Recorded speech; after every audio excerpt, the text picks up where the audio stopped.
Hai hai hai, selamat berjumpa di podcast Jatinegara. Salam sehat untuk Sobat Sehat Jatinegara semua.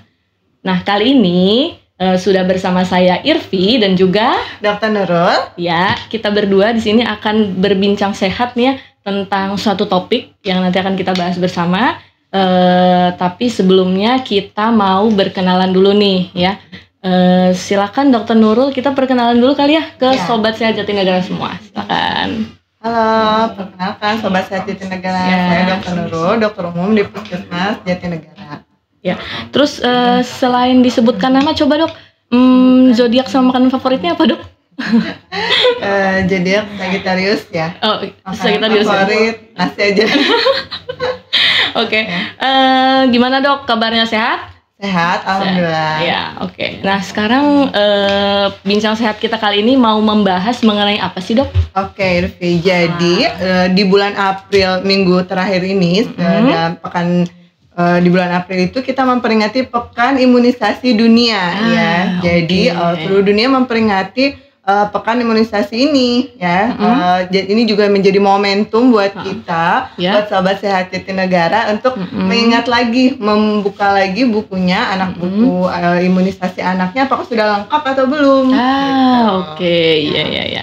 Jadi kita kali ini mau bahas mengenai imunisasi dalam rangka Pekan Imunisasi Dunia tahun 2024. Iya, oke. Jadi kalau Pekan Imunisasi Dunia atau mungkin kita bisa singkatnya kali PID kali ya dok ya? Ya betul. PID. Kalau PID itu berarti diadakannya selama kapan dok? Selama 1 pekan.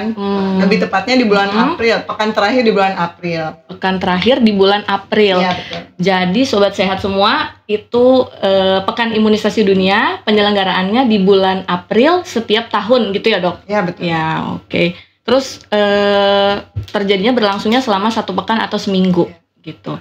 Terus kita kan lagi bahas nih tentang imunisasi ya dok. Nah kalau imunisasi itu kan kayaknya jadi salah satu program yang targetnya tuh kayaknya peningkatan terus gitu kan. Jadi fokusnya itu ke percepatan dalam capaian ya kan. Nah kita flashback lagi nih dok ke pandemi COVID-19 kemarin.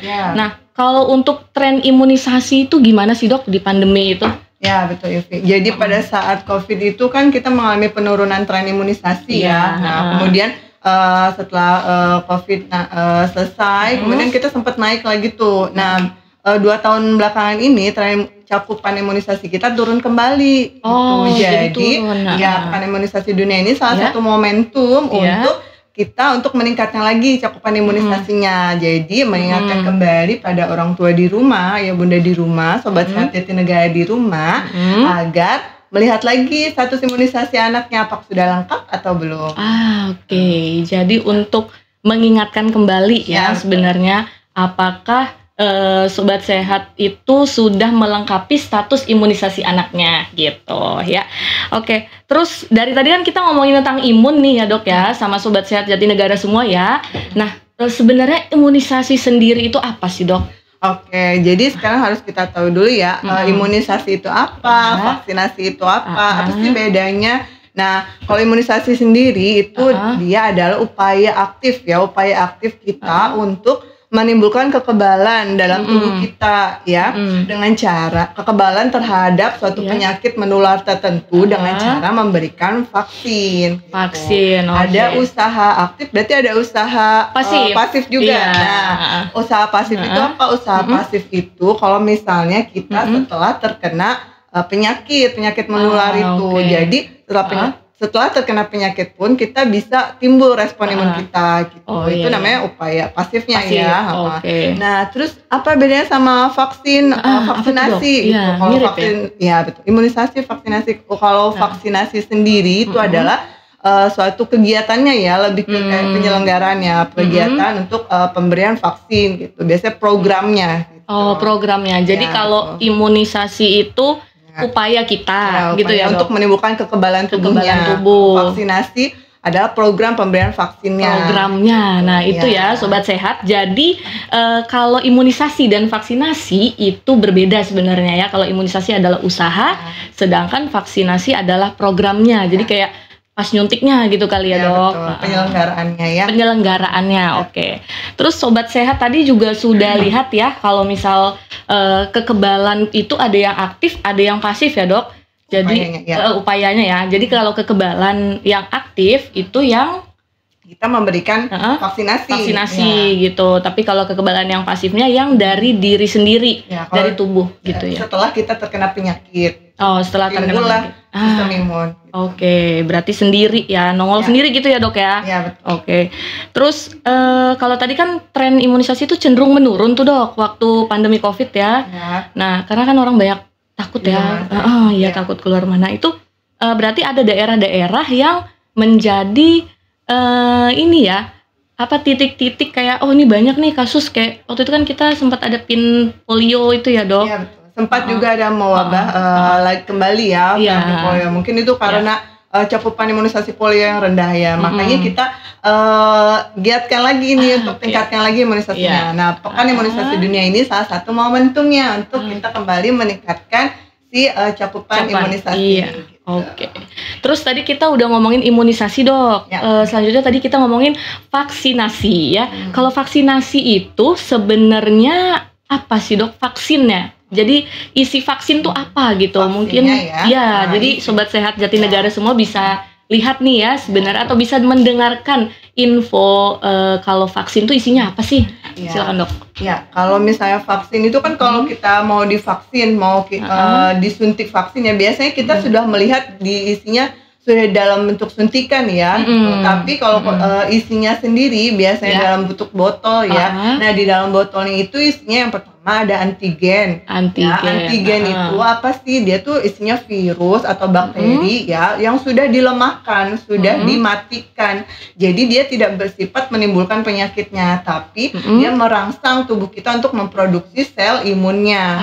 Kemudian ada adjuvannya, ada preservatif, ada stabilizer untuk vaksinnya. Nah, itu apa sih? Itu zat-zat yang untuk mendukung vaksin agar dia lebih efektif, dia bisa bekerja dengan baik di dalam tubuh dan juga stabil untuk dibawa ditransport ke kemana-mana, karena kan vaksin ditransport dari pabriknya ke setiap kota juga ya, ke semua daerah. Nah itu isinya apa? Itu isinya bisa seperti cairan dalam tubuh kita, kemudian ada garam-garam tubuh NaCl dan juga zat-zat lain yang tentunya sudah melalui proses penelitian yang bertahap-tahap ya, udah berbagai tahap penelitian dan juga sudah tentunya teruji keamanan dan juga keefektifannya sama pemerintah. Jadi ada badan khusus ya untuk pemeriksaannya gitu. Jadi sudah melalui uji klinis dan juga penelitian tuh Sobat Sehat semua ya. Gitu. Sekali. Jadi si vaksin tadi tuh kayak agak banyak ya, Dok. Terus namanya agak susah-susah gitu ya. Ada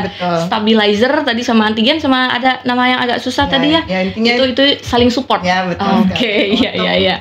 Ya gitu ya. Ya. Iya, jadi gitu ya Sobat Sehat semua ya. Jadi isi vaksin itu tadi sudah dijelaskan oleh Dr. Nurul kalau saling mensupport atau saling mendukung ya, supaya nanti bisa menimbulkan kekebalan tubuh terhadap suatu penyakit yang spesifik gitu ya. Oke, terus lanjut lagi nih, Dok ya. Kalau kita kan udah makan bergizi nih, Dok.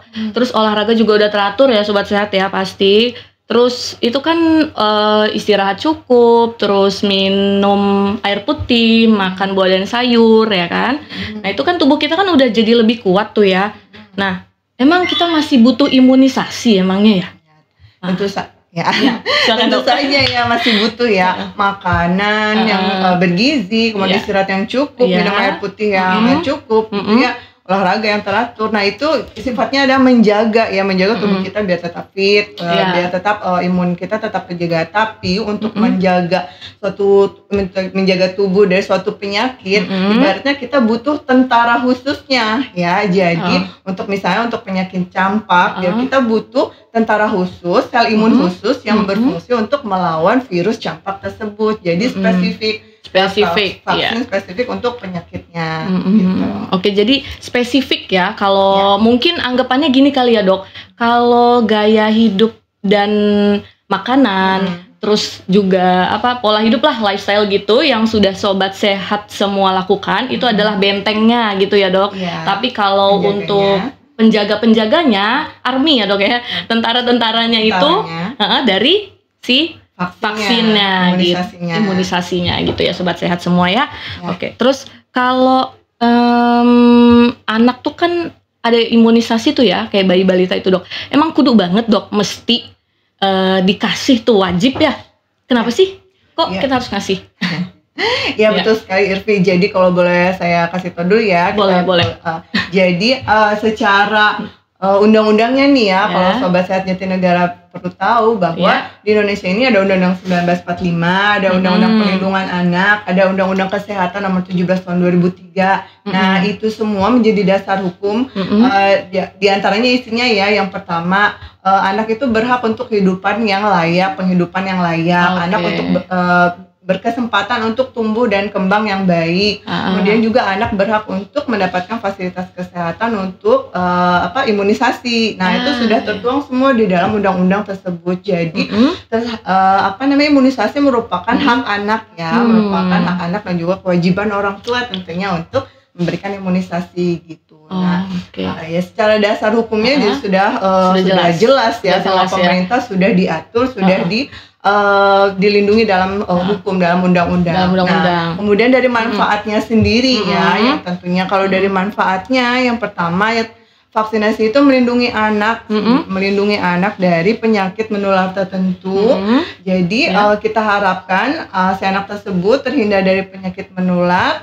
Kalaupun misalnya sampai terkena penyakit menular itu tidak sampai bergejala yang berat, tidak sampai apalagi menimbulkan kecacatan dan juga ataupun kematian gitu. Jadi sudah ada tertulisnya ya, sudah terlindungi, sudah punya imunnya dari suatu penyakit menular. Jadi sudah ada pernyataan tertulisnya gitu ya dok, kayak ada peraturan tertulis. Jadi itu kan berarti sudah masuk ke undang-undang, dan imunisasi merupakan hak anak tuh sobat sehat. Jadi sobat sehat sebagai orang tua wajib memberikan hak anak, salah satunya adalah imunisasi gitu ya. Betul ya dok ya. Jadi hak anak ya udah harus banget nih, kudu ya, karena semua anak berhak untuk mendapatkan imunisasinya. Terus kita lanjut nih dok. Kalau tadi kan kita sudah membahas mengenai imunisasi itu apa, bedanya dengan vaksinasi apa, ya kan, isi vaksin tuh apa gitu ya sobat sehat ya. Terus sekarang nih jenis imunisasi, nah itu yang masih banyak nih kayaknya sobat sehat semua penasaran atau bertanya-tanya nih ya. Kira-kira jenis imunisasi apa sih yang banyak banget tuh kayaknya. Aduh, makin banyak tambahnya. Coba dok, bisa dijelaskan nggak? Ya, sekarang kita kalau bicara imunisasi, kita berbicara berdasarkan kelompok usia aja, biar anaknya. Ya, kalau misalnya kelompok usia anak, kelompok usia balita ya, itu kita bisa lihat dari buku PINK, buku KIA. Buku KIA. Kesehatan Ibu dan Anak. Nah, sobat sehat, kita ada contoh buku PINK-nya nih atau buku KIA ya dok. Jadi nanti kita buka bareng-bareng ya. Langsung kita lihat bareng-bareng ya dok. Silakan. Nah, kan kalau sobat sehat di rumah, sobat sehat Jatinegara di rumah, nggak perlu lagi pusing ya sebetulnya ya. Nggak usah dihafalin satu-satu, tinggal dibuka aja buku PINK-nya ya. Buku PINK ini sebetulnya adalah buku kesehatan ibu dan anak. Jadi ada bagian ibu dan ada bagian anaknya. Nah, di bagian anak ini sudah lengkap ya, sudah lengkap tertulis jadwal imunisasi sesuai dengan usianya gitu. Jadi kalau bingung, lupa, tinggal buka aja PINK-nya, buku PINK-nya aja.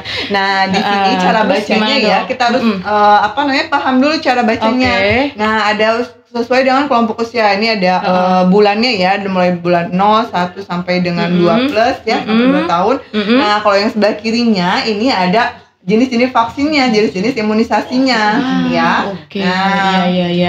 Nah, cara membacanya kita fokus aja ke yang kotak warna putih dan juga warna kuning, Putih itu berarti waktu yang tepat, waktu yang paling efektif diberikan imunisasi, Kalau kuning itu artinya masih bisa diberikan imunisasinya. Gitu. Nah, kita lihat satu-satu ya. Nah, misalnya yang pertama itu vaksin hepatitis B. Hepatitis B ini untuk melindungi anak bayi dari penyakit dari virus hepatitis B yang harus diberikan kurang dari 24 jam ya. Jadi biasanya vaksin hepatitis B ini diberikan di tempat di mana dia lahir, puskesmas atau di rumah sakit gitu. Nah, vaksinnya harus diberikan kurang dari 24 jam ya. Kalau hepatitis B ini mutlak ya. Kemudian ada yang kedua BCG. BCG itu untuk melindungi anak dari penyakit tuberkulosis ya. Nah, dia yang putihnya berarti dia tepatnya kan diberikan di usia 0 sampai 1 bulan. 1 minggu, 2 minggu sampai dengan 4 minggu. Nah, itu ya kalau BCG.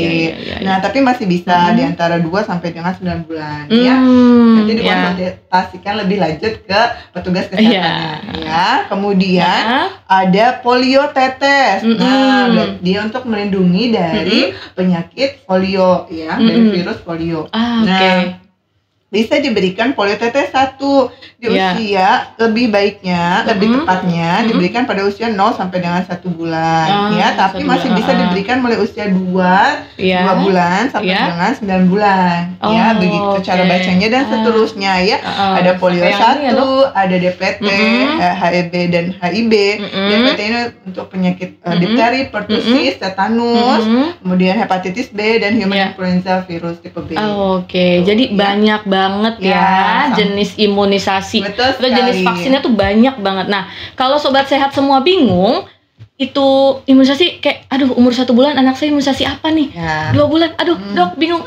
Ya udah, bawa aja buku pink atau buku KIA ya. Ini kita sebutnya kenapa sih dok kok buku pink apa buku KIA nih? Kenapa gimana ini sebetulnya namanya buku KIA ya, buku kesehatan ibu dan anak. Tapi karena warnanya pink, jadi namanya buku pink. Buku pink. Lebih gampangnya ya. Gitu ya. Jadi kayaknya untuk mengingat kata-kata KIA tuh kayaknya untuk kita yang sudah banyak memikirkan banyak hal ya dok ya. Memikirkan banyak hal tuh kayak agak susah ya. Lebih gampang ya lebih untuk gampang. Masyarakat namanya buku pink. Buku pink gitu ya. Ya. Jadi buku pink ini sebenarnya gratis ya dok. Bisa dimiliki di seluruh Indonesia ya. Betul, di seluruh Indonesia. Bisa dikasih gratis ya setiap bayi, balita, dan ibu hamil sebenarnya dari hamil ya dok? Ya betul, sebetulnya dari ibu hamil ketika memeriksakan kandungannya di puskesmas ataupun di rumah sakit pasti diberikan buku pink ya, buku kesehatan ibu dan anak ini nanti akan digunakan seterusnya, jadi tidak boleh hilang dan tidak boleh tidak boleh sampai hilang ya, karena penting untuk catatan kesehatan dan ibu dan anaknya. Baik ya. Ya. Oke nih, tadi kan Sobat Sehat semua sudah mendengarkan ya informasi tentang layanan imunisasi pada bayi dan balita ya yang ada di buku pink atau buku KIA tadi ya dok ya. Nah sebenarnya saya jadi inget nih dok momen-momen di mana ada tuh ponakan saya yang masih di SD dok. Nah itu dia dapat imunisasi tuh.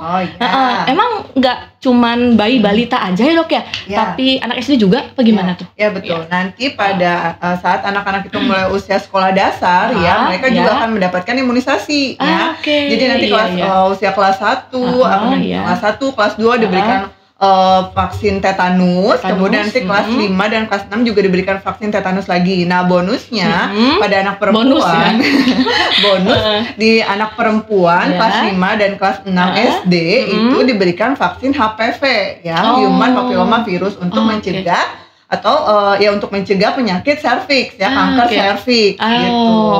Jadi itu bonus ya dok ya. Itu hanya ada di DKI atau hanya ada di Jakarta atau gimana dok? Ya betul. Yang HPV. Betul. Sebetulnya itu masih itu program nasional tapi masih baru ada di DKI ini. Di Jakarta ini ya dok. Kayaknya virus HPV itu mahal ya dok ya?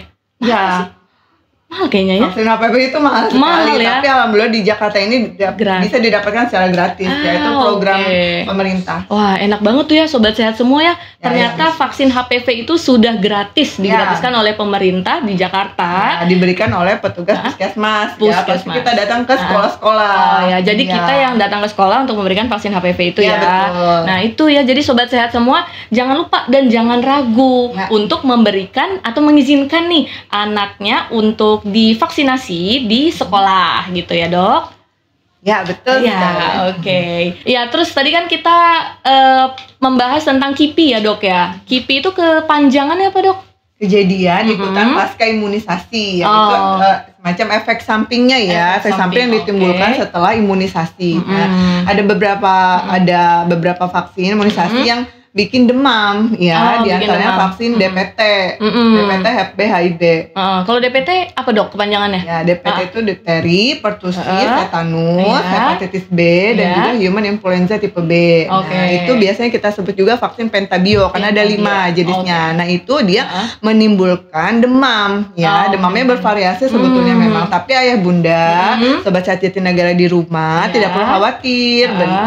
Bisa diberikan minum air putih yang banyak kalau anaknya sudah minum, atau kalau anaknya masih ASI, susu formula diberikan ASI dan susu yang lebih sering. Kemudian nanti biasanya kita berikan paracetamol kalau dari puskesmas ya, obat penurun demamnya. Penurun demam, gitu ya. Jadi tidak usah khawatir ya, sobat sehat ayah bunda semua, kalau misalkan ada KIPI, kejadian ikutan pasca imunisasi seperti demam ya dok, atau anak rewel gitu juga kali ya dok ya, nyeri biasanya. Kalau nyeri cukup dikompres dengan air hangat aja. Gitu ya. Jadi setiap imunisasi pasti ada efek sampingnya. Yang DPT tadi, yang DPT tadi ya dok. Oke, nah tadi kita sudah membahas ya tentang jadwal imunisasi yang sesuai dengan umurnya gitu ya dok. Nah terus kalau pemberiannya nih dok, tempat pemberiannya di mana sih? Mungkin Sobat Sehat Jatinegara semua bisa banyak yang bertanya nih ya. Ya, Sobat Sehat Jatinegara semua bisa mendatangi di Puskesmas Jatinegara. Jadwalnya sudah ada loh di Instagram kita ya, di searching aja ya di Instagramnya Puskesmas Kecamatan Jatinegara ya. Kemudian bisa juga sih di Puskesmas Pembantu di sekitar di kelurahan, sekitar wilayah tempat tinggal Sobat Sehat Jatinegara. Gitu. Oke, jadi bisa dilihat ya nanti ya Sobat Sehat semua, karena masing-masing Puskesmas Pembantu yang ada di wilayah Jatinegara punya jadwalnya masing-masing ya. Kalau yang di Jatinegara bisa dilihat di Instagram Puskes Jatinegara ya. Jangan lupa di follow ya gitu. Oke. Terus selanjutnya dok, kalau tadi kan sudah ada jadwalnya nih ya dok ya.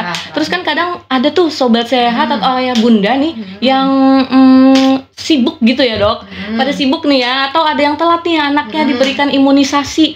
Nah itu kira-kira gimana dok kalau yang imunisasinya telat? Ya, kalau sebetulnya ya kalau anak balita itu masih bisa imunisasi kejar sampai dengan usia 5 tahun ya. Tapi boleh ayah bunda sobat Sehat Jatinegara bisa datang dulu saja ke fasilitas kesehatan, ke puskesmas di wilayah sesuai dengan alamatnya ya, sesuai dengan rumahnya. Nanti datang saja, bisa dijelaskan lebih lanjut, diterangin oleh petugasnya. Jadi tidak perlu ragu ketika anaknya sehat, langsung saja dibawa ke puskesmas. Gitu. Oke, terima kasih ya dok sekali lagi ya. Kalau gitu kita tutup podcast kali ini dengan imunisasi lengkap, Indonesia kuat. Assalamualaikum warahmatullahi wabarakatuh. Dah.